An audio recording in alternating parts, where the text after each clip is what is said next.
ಈಗೂ ನನ್ನ ನಮಸ್ಕಾರಗಳನ್ನ ತಿಳಿಸೋದರೊಂದಿಗೆ ನಾನು ಶಿವಾನಂದ ಅಂತ, ನನ್ನ ಹೆಸರು ಶಿವಾನಂದ ಮೇಟಿ ಅಂತ. ನಾನು ಸೀರಿಯಲ್ ನಂಬರ್ 122. ನಾನು ಕರ್ನಾಟಕ ಸ್ಟೇಟ್ ಬಾರ್ ಕೌನ್ಸಿಲ್, ಏನು ಕರ್ನಾಟಕ ರಾಜ್ಯ ವಕೀಲರ ಪರಿಷತ್ತು ಅಂತ ಏನಿದೆ, ಆ ಪರಿಷತ್ತು ಸ್ಥಾನಕ್ಕೆ ನಾನು ಒಬ್ಬ ಸದಸ್ಯನಾಗಿ ಚುನಾಯಿತನಾಗಬೇಕು ಅಂತೇಳಿ ನಾಮಿನೇಷನ್ ಫೈಲ್ ಮಾಡಿದ್ದೀನಿ. ನನ್ನ ಸೀರಿಯಲ್ ನಂಬರ್ ಅಂತ ಏನು ಕರಿತೀವಿ 122. ಒಟ್ಟು 149 ಜನ ಸ್ಪರ್ಧಾಳುಗಳಲ್ಲಿ ನಾನು ಒಬ್ನು ಇದ್ದೀನಿ. ನಾನು ಕೂಡ ಕರ್ನಾಟಕದಾದ್ಯಂತ ಏನ್ 31 ಜಿಲ್ಲೆಗಳು ಇದಾವೆ, ಆ ಎಲ್ಲಾ ಜಿಲ್ಲೆ ಮತ್ತು ತಾಲೂಕುಗಳಿಗೆ ಕೂಡ ನಾನು ಹೋಗಿ ಪ್ರಚಾರ ಮಾಡಿಕೊಂಡು ಬಂದಿದ್ದೀನಿ. ನನ್ನ ಸೀರಿಯಲ್ ನಂಬರ್ 122. ಕಳೆದ 33 ವರ್ಷಗಳಿಂದ ನಾನು ಬೆಂಗಳೂರು ಸಿಟಿ ಸಿವಿಲ್ ಕೋರ್ಟ್ ಮತ್ತು ಹೈಕೋರ್ಟ್ ನಲ್ಲಿ ನಾನು ವಕೀಲನಾಗಿ ಕಾರ್ಯನಿರ್ವಹಿಸ್ತಾ ಇದ್ದೀನಿ. ನಾನು 33 ವರ್ಷಗಳ ಕಾಲ ವಕೀಲನಾಗಿ ಕೆಲಸ ಮಾಡೋದ್ರಿಂದ ನನ್ನ ಆಫೀಸು ನನ್ನ ಒಂದು ಸ್ಥಾನಕ್ಕೆ ಬಂದಿದ್ರಿಂದ ನಾನು ಈಗ ಸದಸ್ಯನಾಗಿ ನನ್ನ ವಕೀಲರ ಧ್ವನಿಯಾಗಿ ಇರಬೇಕು ಅಂತೇಳಿ, ವಕೀಲರ ಧ್ವನಿಯಾಗಿರಲು ನಾನು ಚುನಾಯಿತನಾಗಿ ಮಾಡ್ರಿ ಅಂತೇಳಿ ಎಲ್ಲಾ ಬಾರಿಗೂ ನಾನು ಪ್ರಚಾರ ಮಾಡ್ಕೊಂಡು ಇವತ್ತು ಬೆಳಗ್ಗೆ ನಾನು ಮೈಸೂರು ಬಾರ್ ಅಸೋಸಿಯೇಷನ್ಗೆ ಬಂದಿದ್ದೀನಿ. ಮೈಸೂರು ಬಾರ್ ಅಸೋಸಿಯೇಷನ್ ಅಲ್ಲೇ ಕಾರ್ಯದರ್ಶಿಗಳು, ಮೊನ್ನೆ ಅಧ್ಯಕ್ಷರು ಎಲ್ಲರನ್ನು ವಿಚಾರ ಮಾಡ್ಕೊಂಡು ನನಗೆ ವೋಟ್ ಕೊಡಿ ಅಂತೇಳಿ ಗೌರವಾನ್ವಿತ ಮೈಸೂರು ವಕೀಲರಲ್ಲಿ ನಾನು ವಿನಂತಿ ಮಾಡ್ಕೊಂಡಿದ್ದೀನಿ. ನಾನು ಗೆಲ್ತೀನಿ ಅಂತ ಒಂದು ಉತ್ಸಾಹನೂ ಕೂಡ ನನಗಿದೆ.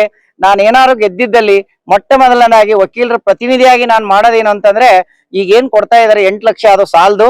25 ಲಕ್ಷದಿಂದ 40 ಲಕ್ಷ ರೂಪಾಯಿಗೆ ಅದನ್ನ ಏರ್ಸ್ಬೇಕು. ವಕೀಲರ ಕಾಲವಾದಾಗ ತಕ್ಷಣನೇ 5 ಲಕ್ಷ ಆದ್ರೂ ಹಣನ ನಾವು ಬೇರೆ ಏನು ಸೊಸೈಟಿಯವರು ಅಥವಾ ಸಂಘ ಸಂಸ್ಥೆರು ಏನ್ ಕೊಡ್ತಾರೆ, ಹಂಗೆ ನಮ್ಮ ಬಾರ್ ಕೌನ್ಸಿಲ್ 5 ಲಕ್ಷ ರೂಪಾಯಿನ ಒಬ್ಬ ವಕೀಲನ ಮರಣ ಆಗಂತ ಅವಶ್ಯಕತೆ ಇಲ್ಲ.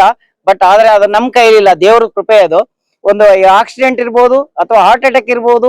ದಿನ ನೋಡ್ತೀವಿ ನಾವು ಪ್ರತಿನಿತ್ಯ ವಕೀಲರುಗಳು ಮರಣ ಹೊಂದಿದ್ರೆ ಅವ್ರ ಹೆಂಡತಿ ಏನಿರ್ತಾರೆ, ಅವ್ರ ತಾಯಿಯಂದ್ರಿ ಏನಿರ್ತಾರೆ, ಅವ್ರ ಮಕ್ಕಳಿಗೆ ಏನು ಬಹಳ ತೊಂದರೆ ಆಗ್ತಾ ಇದೆ. ಆ ತೊಂದರೆಗಳನ್ನ ತಪ್ಪಿಸ್ಬೇಕು. ನಾನು ಸದಸ್ಯನಾಗಿ ನಂತರ ಏನ್ ಮೆಂಟಾಲಿಟಿ ಇರ್ತಕ್ಕಂಥ ವಕೀಲರೇನು ಆರ್ಚ್ ಬಂದಲ್ಲಿ ನಾವೆಲ್ಲಾ ಸೇರಿ ವಕೀಲರ ಪ್ರತಿನಿಧಿಯಾಗಿ ಸರ್ಕಾರದ ಮಧ್ಯೆ ಮತ್ತು ಈ ಏನು ಪರಿಷತ್ ಇದೆ, ಪರಿಷತ್ ಮಧ್ಯೆ ಒಂದು ಕೊಂಡಿಯಾಗಿ ಕೆಲಸ ಮಾಡ್ತೀನಿ. ನಾನು ಗೆಲ್ತೀನಿ, ಆ ವಿಶ್ವಾಸ ಇದೆ. ಹಾಗಾಗಿ ಏನ್ ನಮ್ಮ ಗೌರವಾನ್ವಿತ ವಕೀಲರು ಏನಿದ್ದಾರೆ ಈ ಮೈಸೂರು ವಕೀಲರಲ್ಲಿ ನಾನು ವಿನಂತಿ ಮಾಡ್ಕೊತಾ ಇದ್ದೀನಿ.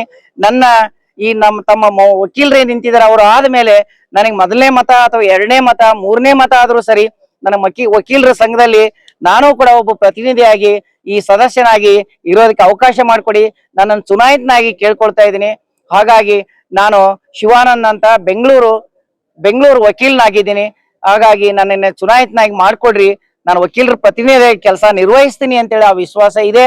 ಹಾಗಾಗಿ ತಮ್ಮ ಮೂಲಕ ವಿನಂತಿ ಮಾಡ್ಕೊತಾ ಇದ್ದೀನಿ, ಎಲ್ಲಾ ವಕೀಲರಲ್ಲಿ ವಿನಂತಿ ಮಾಡ್ಕೊತಾ ಇದ್ದೀನಿ, ನನ್ನನ್ನು ಗೆಲ್ಸಿ ವೋಟ್ ಹಾಕಿ ನಾನು ನಿಮ್ ಪ್ರತಿನಿಧಿ ಆಗಿರ್ತೀನಿ, ನಿಮ್ ಧ್ವನಿ ಆಗಿರ್ತೀನಿ ಅಂತೇಳಿ ಈ ಮೂಲಕ ಎಲ್ಲಾ ವಕೀಲರಲ್ಲೂ, ಕರ್ನಾಟಕ ರಾಜ್ಯದಂತ ಎಲ್ಲಾ ವಕೀಲರಲ್ಲೂ ಕೂಡ ನಾನು ಮನವಿ ಮಾಡ್ಕೊತೇನೆ. ನಮಸ್ಕಾರ.